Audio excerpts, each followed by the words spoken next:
1,00,000 మంది శివభక్తులతో కలిసి మహారుద్రాక్ష పూజలో పాల్గొనండి. వెంటనే కాల్ చేసి మీ పేరును నమోదు చేసుకోండి. నమస్తే భారతి గారు. నమస్తే రాధా. భారతి గారు, మామూలుగా పెళ్ళయిన తర్వాత ఫస్ట్ నైట్ అప్పుడు అమ్మాయికి ఫస్ట్ నైట్ అయిపోయిన తర్వాత తనకి కన్యపొర అని అంటూ ఉంటారు. అంటే బ్లడ్ వచ్చింది అంటే తను వర్జిన్, బ్లడ్ రాలేదు అంటే వర్జినిటీని కోల్పోయింది, అంటే ఎవరితోనో ఉండింది. ఇవి మనం అనుకుంటాం, కానీ చాలా చోట్ల వీటి వల్ల గొడవలు, విడాకులు, పెద్ద పెద్ద సమస్యలు అన్నమాట.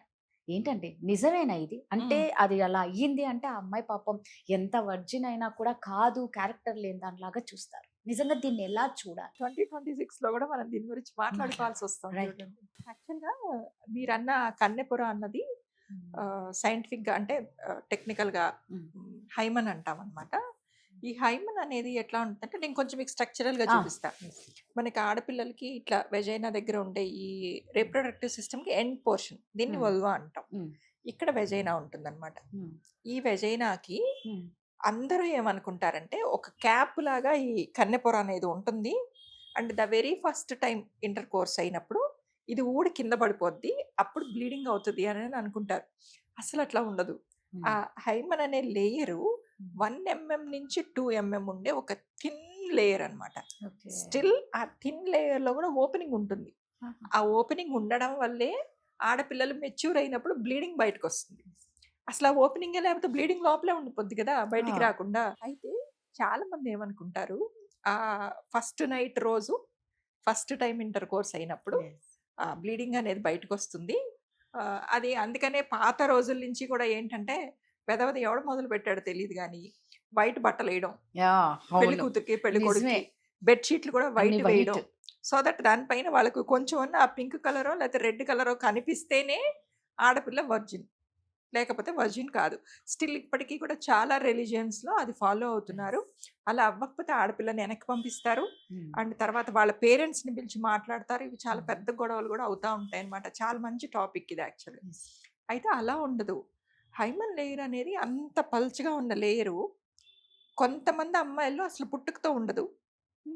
అంటే వెరీ ఇంకా ఉండవలసిన దానికన్నా ఇంకా థిన్ గా ఇంకా తక్కువ ఎంఎం తోటి ఉంటది. రెండోది, పిల్లలు పుట్టిన దగ్గర నుంచి ఎగిరి దూకి ఆడుకుంటా ఉంటారు కదా, ఎగిరి దూకి ఆడుకునేటప్పుడు అది టేర్ అయిపోతుంది. స్కిప్పింగ్లు స్కూళ్ళల్లో ఆడుతూ ఉంటారు, లేకపోతే కొంచెం పెద్ద పిల్లలు అయిన తర్వాత కూడా ఇప్పుడు యోగాలు కానీ జుంబాలు కానీ లేకపోతేనేమో ఎక్సర్సైజులు, జిమ్లు, వీటన్నిటికి వెళ్తున్నారు కదా. స్పోర్ట్స్ పిల్లలు ఏ బ్యాట్ లో షటిల్మెంట్ లో ఆడేటప్పుడు, స్విమ్మింగ్లు చేసేటప్పుడు ప్రతి బాడీ ఫిజికల్ యాక్టివిటీ వల్ల కూడా హైమన్ లేయర్ టేర్ అవ్వచ్చు. అంతేగాని ఆ ఫస్ట్ నైట్ రోజు టేర్ అయితేనే టేర్ అయినట్టుగా కాదు. ఇంకొకటి, ఆ హైమన్ టేర్ అయ్యాక కూడా అదేదో ఒక క్యాప్ లాగా ఏం ఊడేం కింద పడిపోదు. మన వెజైనా ఇలా ఉంటే అట్లా స్లిట్ అయిన హైమన్ అనేది ఆ వెజైనల్ వాల్ కి అంటుకునే ఉంటది. అది అక్కడే ఉంటది తప్పితే అది ఊడి కింద పడిపోదు కదా. అది ఒక లైవ్ టిష్యూ కాబట్టి దాంట్లో కూడా బ్లడ్ వెజల్ ఉంటది కాబట్టి మీకు అది చిన్న స్లిట్ అయినా మీకు ఒక హాఫ్ డ్రాపో లేదా ఇట్లా ఒక చిన్న గింజంతో ఆ బ్లీడింగ్ అవ్వడానికి ఉంటుంది. అది అయినప్పుడు మీరు సెక్షువల్ యాక్టివిటీలో ఉంటే ఆ వెజైనల్ ఫ్లూయిడ్ తర్వాత వాళ్ళ సెమెన్ కూడా కలుస్తుంది కాబట్టి మీకు కొంచెం ప్యాచ్ లాగా కనిపించవచ్చు అంతే. అంత మాత్రం చేత మీకు ఆ బ్లీడింగ్ కనిపించకపోతే ఆడపిల్ల అసలు వర్జిన్ కాదు అని అనుకోవడము, ఆడపిల్లల్ని వెనక్కి పంపించడము, లేకపోతే ఉంచుకున్న వాళ్ళని ఆరళ్ళు పెట్టడం చాలా తప్పు. ఆ చంటిది ఎప్పుడో పసి వయసులో ఎగిరి దూక ఆడేటప్పుడే, గోడలకి దూకేటప్పుడు ఇట్లా, లేకపోతే అసలు ఇవన్నీ కాదు రాదా. చిన్నప్పుడు పిల్లలు ఏదైనా దురద పుట్టి గోక్కుంటారు, అలా కూడా పోతుంది. అది అంత పలచటి చిన్న పొర, అది అలా కూడా పోతుంది. అండ్ మీకు ఒకటి, ఇప్పుడు ఈ టాపిక్ మనం ఇంత దూరం మాట్లాడుకున్నాం కాబట్టి ఇంకొకటి చెప్తా చూడండి. రీసెంట్ డేస్ లో హైమనోప్లాస్టీ అని చేయించుకుంటున్నారు ఆడపిల్లలు. హైమనోప్లాస్టీ అంటే ఏంటంటే, ఇప్పుడు రైనోప్లాస్టీ ఇట్లా ప్లాస్టిక్ సర్జరీస్ కొంచెం బాగుండడానికి ఎలా చేయించుకుంటున్నారో, ఈ హైమన్ లేయర్ ని కూడా అలా స్లిట్ అయిన లేయర్ ని కొంచెం మళ్ళీ తిరిగి దగ్గరికి తెచ్చి ఒక స్టిచ్ చేయించుకుంటున్నారు ఆడపిల్లలు, తెలుసా? అంటే ఎందుకు అంటే ఇంత ట్యాబు, ఇంత స్టిగ్మా సోషల్ గా. ఆ బ్లీడింగ్ అయితేనే మీకు వర్జినిటీ ఉన్నట్టు, మీకు పెళ్లిళ్ళు నిలబడేటట్టు, లేకపోతేనేమో ఆడపిల్లల్ని వర్జిన్ కాదని వెనక్కి పంపించేటట్టు. ఈ దెబ్బంతా తట్టుకోలేక ఏం చేస్తారంటే, అది అసలు ఎంత సెన్సిటివ్ ఏరియా. నిజం. అండ్ ఎస్పెషల్లీ అందరు గైనకాలజిస్టులు కూడా చేయరు ఇది సర్జరీ. గైనకాలజీలోనే మళ్ళీ ఇలాంటి సెక్స్ రిలేటెడ్ Cosmetologist ఆ? వాటికి సంబంధించిన సర్జరీస్ చేసే స్పెషలిస్ట్ డాక్టర్స్ ఉంటారు, వాళ్ళే చేస్తారు. ఆ హైమన్ లేయర్ని మళ్ళీ తిప్పి మళ్ళీ ఒక స్టిచ్ చేసి పంపిస్తారనమాట. అసలు ఇంత దూరం ఆడపిల్లలు కష్టపడి, అంటే మానసికంగాను అండ్ శారీరకంగాను కూడా కష్టపడి ఎందుకు చేయించుకోవాల్సి వస్తుందంటే మొదటి నుంచి ఉన్న ఆ సోషల్ స్టిగ్మా అనమాట. ఆడపిల్లకి బ్లీడింగ్ అయితేనే వాళ్ళు వర్జిన్ అన్నట్టు. ఇవాళ మనందరం మన సుమన్ టీవీ తరఫు నుంచి అడుగుదాం, మరి మగపిల్లల వర్జినిటీకి మీరు ఏం Yes. చూపిస్తారు? అదే కదా, Proof. కరెక్ట్. అవును, మరి ఏం చూపిస్తారు? ఆ. నిజమే, మరి అలాంటప్పుడు నువ్వు వర్జిన్ అవునా కాదా మాకెట్లా తెలుస్తుంది? తెలుస్తుంది. కరెక్ట్ కదా, సో నిజంగా. ఇది తప్పు. నాకు ఇప్పుడు మీరు బ్లీడింగ్ అంటుంటే ఆడపిల్ల వర్జినిటీని డిక్టేట్ చేసి చేసి, డిక్లేర్ చేసి సర్టిఫికెట్ ఇవ్వదు.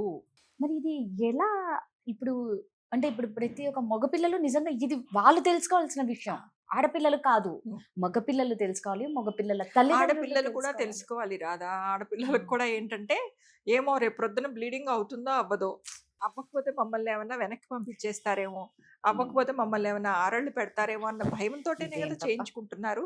అంత సెన్సిటివ్ ప్లేస్ లో ఆ. వాళ్ళంతా డేర్ Yes. చేసి అంటే అదా పోనీ ఎందుకంటే ఆ మానసికంగా పడే క్షోభ ఆ. కన్నా ఇది ఆ. బెటర్ కదా అని. నిన్ను నమ్మించి నీకు ఇంత కష్టపడాలా, అది నిజమా బాబు అని మనం తెలుసుకొని అలాంటివి చేయించకుండా ఉండడానికి చూడాలి మనం. ఎస్. సో హైమన్ అనేది ఆ కన్నెపొర అనేది ఆ. ఓన్లీ ఫస్ట్ నైట్ రోజు ఆ, అది ఫస్ట్ ఇంటర్ తెలుసుకోండి. కోర్స్ కాదు, Right. చంటి పిల్ల ఆడుకునేటప్పుడు పాకే వయసులో ఏమైనా తగిలినా కూడా మీరు అన్నట్లు నిజంగా మరి మగాడు వర్జిన్ అని ఎట్లా తెలుసుకోవాలి మీరే చెప్పండి. దీనికి మళ్ళీ ఇంకేవేవో కామెంట్స్ పెడతారు, అవును. అది కూడా ఉంటది, కొంచెం యూస్ చేయండి. Thank you.